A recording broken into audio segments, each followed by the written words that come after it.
All right, here we go.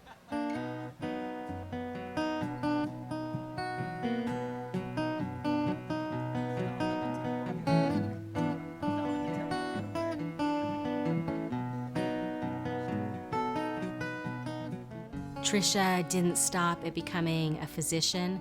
She founded a clinic to make sure that the uninsured have access to free health care.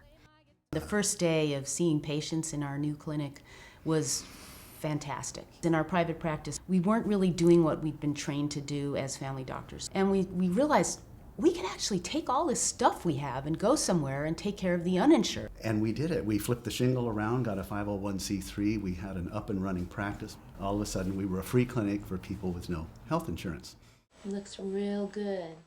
It started very modest. We were an apartment building, basically. Well, the bedrooms were our exam rooms, and then the kitchen was the lab, you know, and the, I think the living room was the reception area. And but it was great. The very first patient I saw pulled out his wallet, I remember, and he's like, "So who do I pay?" And we're like, "You don't have to pay." There's an atmosphere of connection when patients know that we are only here to help them. She approaches the patients with, great humility. She is kind, compassionate, and has an amazing ability to listen to people. It's the greatest job in the world.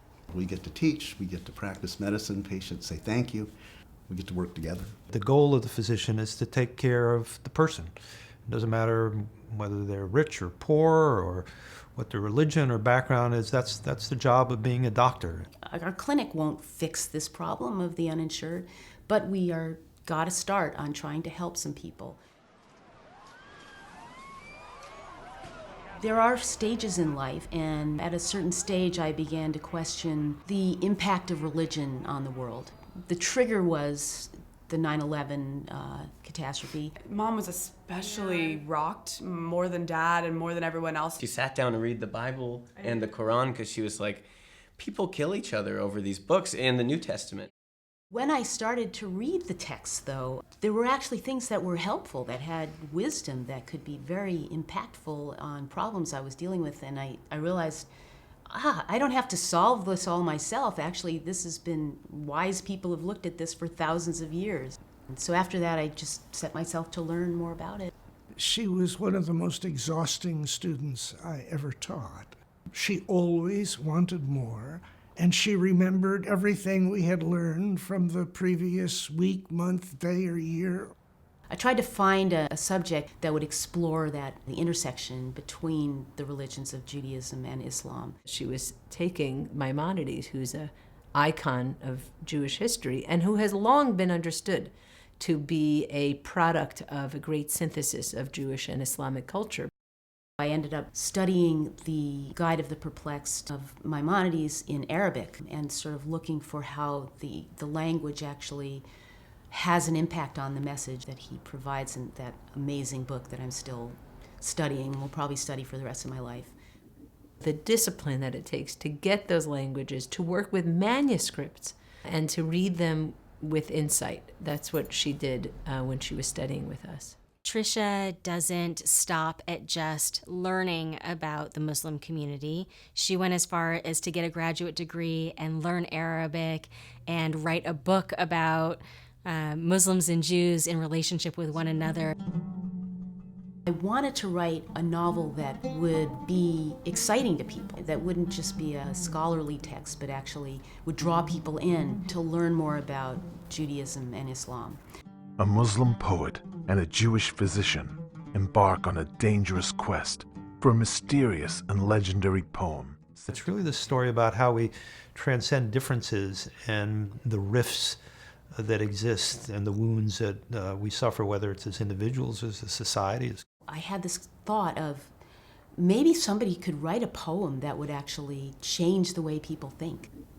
And if they read this poem, then no one will ever feel like having war anymore, hurting other people. And then I structured that in kind of a Da Vinci Code type of template that I thought would work for people to envision this type of world. We need creativity to actually paint this world for us. While I was writing the book, I kept thinking this would be a good movie. And I wanted to bring it into a larger arena where people actually get exposed to these things that I love about Judaism and the things that I think are intriguing and important about Islam. Tricia has used the expression narrative repair to talk about how we have to sort of repair the stories and create a much more healing narrative. What will it really look like, and how do we build to that place? And that's the narrative that I'm interested in pursuing. My father was a very philanthropic man, tremendously generous man, and he left the foundation in our hands to decide how to do philanthropy. My great-grandfather came here with nothing. California, San Francisco gave us everything, and the idea that we wouldn't give back just never occurred. Every generation of our family has been, to a major extent, involved in philanthropy. We came up with this idea of the Hellman Collaborative Change Initiative, which is essentially a collaborative between public and private enterprises that is addressing a specific problem and something that we could leverage at the moment of greatest need. One of the first ones was the Children's Oral Health Initiative, which had the goal of eliminating cavities in children in San Francisco. They ended up getting public funding to put lacquer on children's teeth in the schools, and they've already achieved, a large part of their goal of eliminating cavities in San Francisco. So imagine being able to select that huge of a goal and actually reach it. It's pretty cool.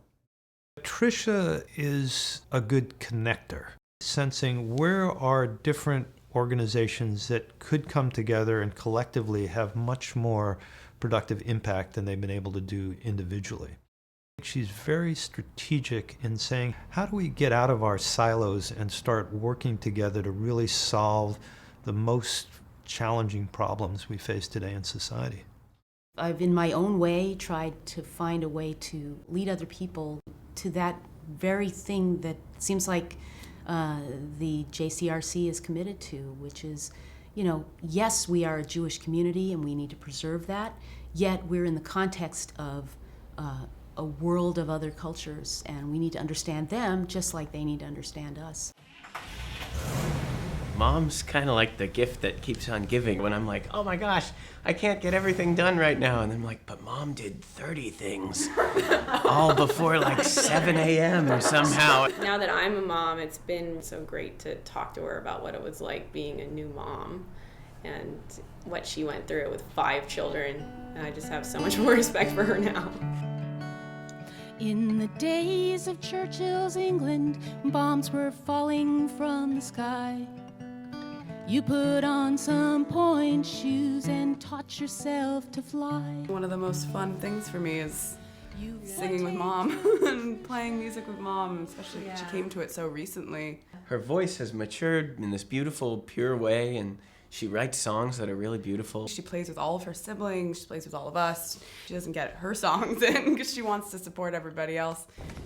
She surprised me when she really took on producing this movie. Oh, I know. I get to be in it, I get punched in the face, and I could just hear Mom laughing hysterically.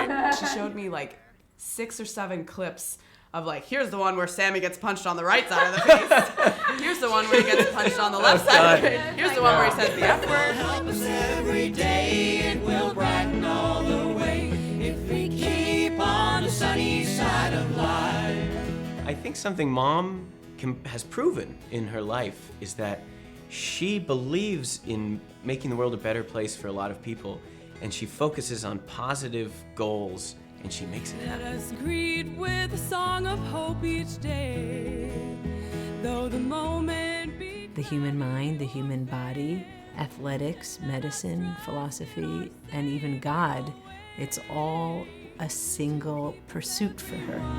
His care.